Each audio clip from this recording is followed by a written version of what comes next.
नमस्कार दोस्तों, स्वागत है आप लोगों का फिर से मेरे यूट्यूब चैनल में। रविवार के दिन यह व्रत आने के कारण इसे रवि प्रदोष व्रत कहा जाता है। हिंदू धर्म में प्रदोष व्रत का बहुत अधिक महत्व होता है। प्रदोष व्रत में विधि विधान से भगवान शंकर की पूजा अर्चना की जाती है। मान्यता है कि प्रदोष व्रत में व्रत कथा का पाठ अवश्य करना चाहिए। इस बार रविवार को रवि प्रदोष व्रत है। प्रदोष व्रत भगवान शंकर को समर्पित होता है। प्रदोष व्रत का कथा का पाठ करने से भगवान शंकर की विशेष कृपा प्राप्त होती है और भोलेनाथ की कृपा से सभी मनोकामनाएं पूरी हो जाती है। प्रदोष व्रत हर महीने के दोनों पक्षों की त्रयोदशी तिथि को रखा जाता है। एक समय सर्व प्राणियों के हितार्थ परम पावन भागीरथी के तट पर ऋषि समाज द्वारा विशाल गोष्ठी का आयोजन किया गया। इस सभा में व्यास जी के परम शिष्य पुराण वेता सूत जी महाराज हरि कीर्तन करते हुए पधारे। सूत जी को आते हुए देखकर सौनकादिक 88,000 ऋषि मुनियों ने खड़े होकर दंडवत प्रणाम किया। महाअज्ञानी सूत जी ने भक्ति भाव से ऋषियों को हृदय से लगाया तथा आशीर्वाद दिया। विद्वान ऋषिगण और सब शिष्य आसनों पर विराजमान हो गए। सौनकादि ऋषि ने पूछा, हे पूज्यवर महामते, कृपया आप यह बताने का कष्ट करें कि मंगलप्रद कष्ट निवारक यह व्रत सबसे पहले किसने किया और उसे क्या फल प्राप्त हुआ। श्री सूत जी बोले, आप सभी शिव के परम भक्त हैं। आपकी भक्ति को देखकर मैं व्रती मनुष्यों की कथा कहता हूँ, ध्यानपूर्वक सुनिए। रवि प्रदोष व्रत की कथा के अनुसार एक गांव में अति दीन ब्राह्मण निवास करता था। उसकी साध्वी स्त्री प्रदोष व्रत किया करती थी। उसे एक ही पुत्र रत्न था। एक समय की बात है, वह पुत्र गंगा स्नान करने के लिए गया। दुर्भाग्यवश मार्ग में चोरों ने उसे घेर लिया और वे कहने लगे कि हम तुम्हें मारेंगे नहीं, तुम अपने पिता के गुप्त धन के बारे में सिर्फ बतला दो हमें। बालक दीन भाव से कहने लगा कि बंधुओं, हम अत्यंत दुखी दीन हैं, हमारे पास धन कहाँ है। तब चोरों ने कहा कि तेरे इस पोटली में क्या बंधा है। बालक ने निसंकोच होकर कहा कि मेरी माँ ने मेरे लिए रोटियां दी हैं। यह सुनकर चोरों ने अपने साथियों से कहा कि साथियों, यह बहुत ही दीन दुखी मनुष्य है, अतः हम किसी और को लूटेंगे। इतना कहकर चोरों ने उस बालक को जाने दिया। बालक वहाँ से चलते हुए एक नगर में पहुँचा। नगर के पास एक बरगद का पेड़ था। वह बालक उसी बरगद के वृक्ष की छाया में सो गया। उसी समय उस नगर के सिपाही चोरों को खोजते हुए उस बरगद के वृक्ष के पास पहुँचे और बालक को चोर समझकर बंदी बनाकर राजा के पास ले गए। राजा ने उसे कारावास में बंद करने का आदेश दिया। ब्राह्मणी का लड़का जब घर नहीं लौटा तब उसे अपने पुत्र की बड़ी चिंता हुई। अगले दिन प्रदोष व्रत था। ब्राह्मणी ने प्रदोष व्रत किया और भगवान शंकर से मन ही मन अपने पुत्र की कुशलता की प्रार्थना करने लगी। भगवान शंकर ने उस ब्राह्मणी की प्रार्थना स्वीकार कर ली। उसी रात भगवान शंकर ने उस राजा को स्वप्न में आदेश दिया कि वह बालक चोर नहीं है, उसे प्रातःकाल छोड़ दें, अन्यथा उसका सारा राज्य वैभव नष्ट हो जाएगा। प्रातःकाल राजा ने शिव जी की आज्ञा अनुसार उस बालक को कारावास से मुक्त कर दिया। बालक ने अपनी सारी कहानी राजा को सुनाई। सारा वृतांत सुनकर राजा ने अपने सिपाहियों को उस बालक के घर भेजा और उसके माता पिता को राज दरबार में बुलाया। उसके माता पिता बहुत ही भयभीत थे। राजा ने उन्हें भयभीत देखकर कहा कि आप भयभीत ना हो, आपका बालक निर्दोष है। राजा ने ब्राह्मण को 5 गांव दान में दिए, जिससे कि वे सुखपूर्वक अपना जीवन व्यतीत कर सके। एक नगर में 3 मित्र, राजकुमार, ब्राह्मण कुमार और तीसरा धनिक पुत्र रहते थे। राजकुमार और ब्राह्मण कुमार विवाहित थे। धनिक पुत्र का विवाह भी हो गया था, लेकिन गौना होना बाकी था। एक दिन तीनों मित्र स्त्रियों की चर्चा कर रहे थे। ब्राह्मण कुमार ने स्त्रियों की प्रशंसा करते हुए कहा, नारीहीन घर भूतों का डेरा होता है।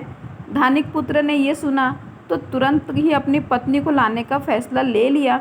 तब धनिक पुत्र के माता पिता ने समझाया कि अभी शुक्र देवता डूबे हुए हैं, ऐसे में बहू बेटियों को उनके घर से विदा कर के लाना शुभ नहीं माना जाता है। लेकिन धानिक पुत्र ने एक नहीं सुनी और ससुराल पहुंच गया। ससुराल में भी उसे मनाने की कोशिश की गई, लेकिन वह नहीं माना। कन्या के माता पिता को अपनी बेटी की विदाई करनी पड़ी। विदाई के बाद पति पत्नी शहर से निकले ही थे कि बैलगाड़ी का पहिया निकल गया और बैल की टांग टूट गई। दोनों को चोट लगी, लेकिन फिर भी वो चलते रहे। कुछ दूर जाने पर डाकू उनका धन लूट कर ले गए। दोनों घर पहुँचे। वहाँ धानिक पुत्र को सांप ने डस लिया।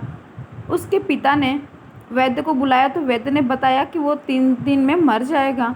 जब ब्राह्मण कुमार को यह खबर मिली तो वो धानिक पुत्र के घर पहुंचा और उसके माता पिता को शुक्र प्रदोष व्रत करने की सलाह दी और कहा कि इसे पत्नी सहित वापस ससुराल भेज दें।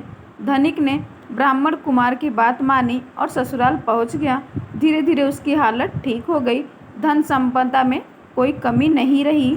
प्रदोष व्रत के दिन भगवान शिव का पूजन किया जाता है।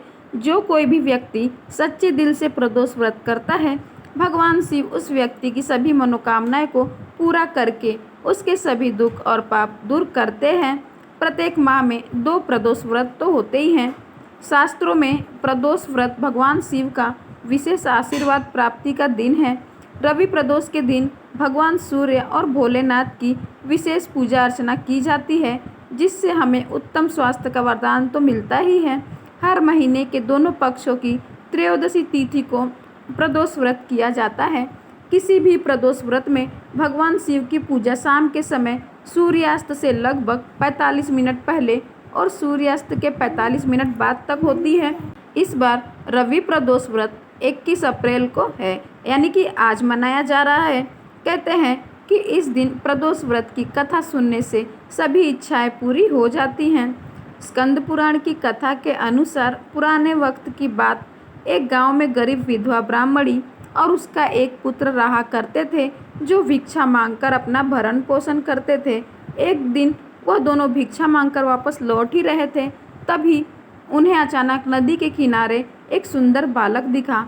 विधवा ब्राह्मणी उसे नहीं जानती थी कि वह बालक विदर्भ देश का राजकुमार धर्मगुप्त है और उस बालक के पिता विदर्भ देश के राजा हैं, जो कि युद्ध के दौरान मारे गए थे और उनके सारे राज्य पर दुश्मनों ने कब्जा कर लिया था।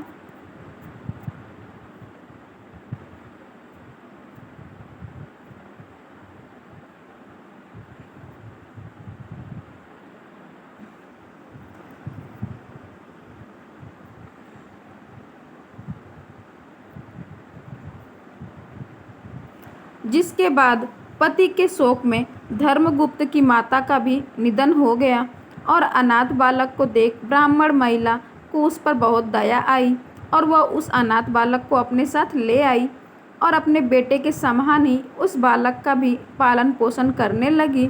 और फिर एक दिन बुजुर्ग महिला की मुलाकात ऋषि सांडिल्य से हुई। उन्होंने इस बुजुर्ग महिला और दोनों बेटों को प्रदोष व्रत रखने की सलाह दी और इस प्रकार दोनों बालकों ने ऋषि के द्वारा बताए गए नियमों के अनुसार ब्राह्मणी और बालकों ने अपना व्रत संपन्न किया। जिसके कुछ दिन बाद ही दोनों बालक जंगल में सैर कर रहे थे, तभी उन्हें 2 सुंदर गंधर्व कन्याएं दिखाई दी, जिनमें से एक कन्या जिसका नाम अंशुमति था, उसे देख राजकुमार धर्मगुप्त आकर्षित हो गए और फिर गंधर्व कन्या अंशुमति और राजकुमार धर्मगुप्त का विवाह संपन्न हो गया।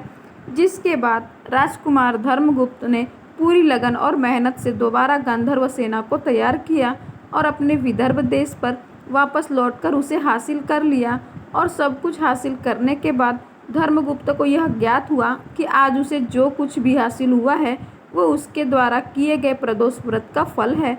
जिसके बाद हिंदू धर्म में यह मान्यता हो गई कि जो भी इंसान पूरे विधि विधान से प्रदोष व्रत करके व्रत कथा सुनेगा, उसके आने वाले हर जन्म में किसी भी परेशानी का सामना नहीं करना पड़ेगा और वो सभी सुखों को भोगने वाला होगा।